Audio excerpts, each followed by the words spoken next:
بالله من الشيطان الرجيم. بسم الله الرحمن الرحيم.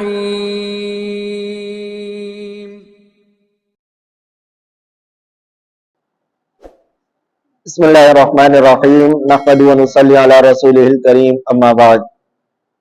پچھلی ویڈیو میں آپ کے سامنے یہ بات آئی تھی کہ انشاءاللہ اگلی ویڈیو میں آپ کے سامنے اصطلاحات کی مختصراً تشریح بیان کریں گے.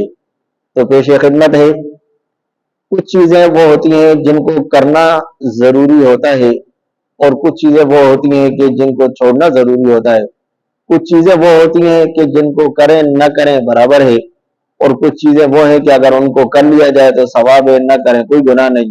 بہرحال سب سے پہلا درجہ جو سب سے اہم درجہ ہے وہ فرض کا ہے.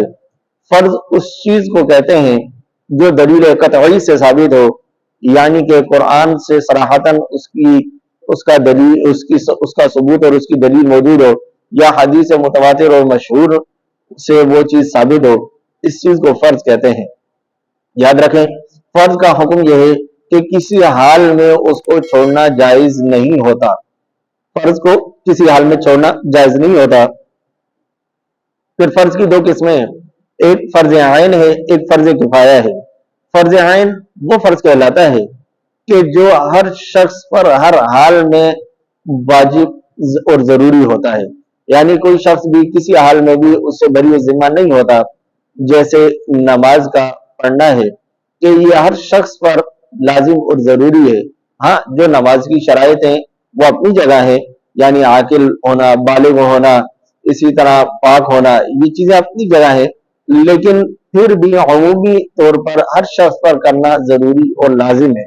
یاد رکھیں کہ فرض کا انکار کرنے والا کافر ہوا کرتا ہے، اور اس کا جان بوجھ کر چھوڑنے والا فاسق اور گناہگار اور مستحق عذاب ہوا کرتا ہے. تو اس لیے اگر کوئی چیز فرض عین ہے تو ہر شخص پر وہ لازم اور ضروری ہے اپنے اپنے طور پر. دوسری قسم فرض کفایہ ہے. فرض کفایہ وہ فرض کہلاتا ہے کہ جو چند لوگوں کے ادا کر لینے سے سب کے ذمے سے ادا ہو جاتا ہے. یعنی چند لوگ اگر اس چیز کو سر انجام دے دیں اور ادا کر لیں تو باقی حضرات بری ذمہ ہو جاتے ہیں. جیسے جنازے کی نماز ہے کہ اگر ایک علاقے کے، ایک محلے کے چند لوگ جنازے میں شریک ہو جائیں تو باقی تمام حضرات اس سے بری ذمہ ہو جاتے ہیں اور تمام کے ذمے سے اس کا سقوط ہو جاتا ہے، یعنی کہ پھر کوئی بھی گناہگار نہیں ہوتا. لیکن اگر کوئی بھی اس کو انجام نہ دے، ادا نہ کرے، تو پھر سب کے سب گناہگار ہوتے ہیں، سب کے سب قصوروار ہوتے ہیں اور سب کے سب پھر عذاب کے مستحق ہوتے ہیں. یہ تو ہوئی فرض کی قسمیں اور فرض کی تعریف. دوسری چیز جو کرنا لازم اور ضروری ہے وہ واجب ہے. واجب اس کو کہتے ہیں کہ جو دلیل قطعی سے نہیں بلکہ جو دلیل ظنی سے ثابت ہو، جس کا انکار کرنے والا کافر نہیں ہوتا. ادا کرنے کے اعتبار سے بھی یہ بھی فرض کی طرح ہی ہے. جس طرح فرض کا ادا کرنا لازم اور ضروری ہے، اسی طرح واجب کا ادا کرنا بھی لازم اور ضروری ہے. ہاں یہ ہے کہ اس کا انکار کرنے والا اس طرح کافر نہیں ہوتا جس طرح فرض کا انکار کرنے والا کافر ہوتا ہے، لیکن واجب کا انکار کرنے والا فاسق اور گناہگار ضرور ہوتا ہے. جیسے وتر کی نماز ہے کہ وتر کی نماز واجب ہے کہ اگر اس کو کوئی چھوڑ دے تو اس کی عشاء کی نماز مکمل نہیں ہوتی، لیکن اگر کوئی اس کا انکار کرے تو وہ کافر نہیں ہوتا. اگر فرضوں کا انکار کرے گا تو وہ کافر ہی ہو جائے گا، لیکن وطروں کا اگر انکار کرے گا وہ کافر نہیں ہوگا لیکن گناہگار ہوگا اور مستحق عذاب ہوگا. تیسری چیز وہ جو کرنی ضروری ہے وہ سنت ہے. پھر یاد رکھیں سنت کی دو قسمیں ہیں، انشاءاللہ وہ بھی آپ کے سامنے بیان کرتے ہیں. سنت وہ عمل ہے جو حضور نبی کریم صلی اللہ تعالی علیہ وسلم یا صحابہ اکرام رضوان اللہ علیہم اجمعین نے کیا ہو. پھر جب سنت کی دو قسمیں ہیں تو سنت پہلی قسم سنت موقدہ ہے.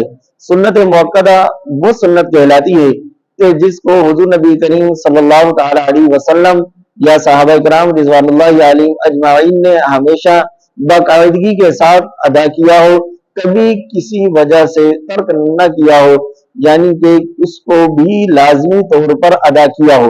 یاد رکھیں کہ سنت مؤکدہ ادا کے اعتبار سے، حکم کے اعتبار سے واجب کی طرح ہی ہے۔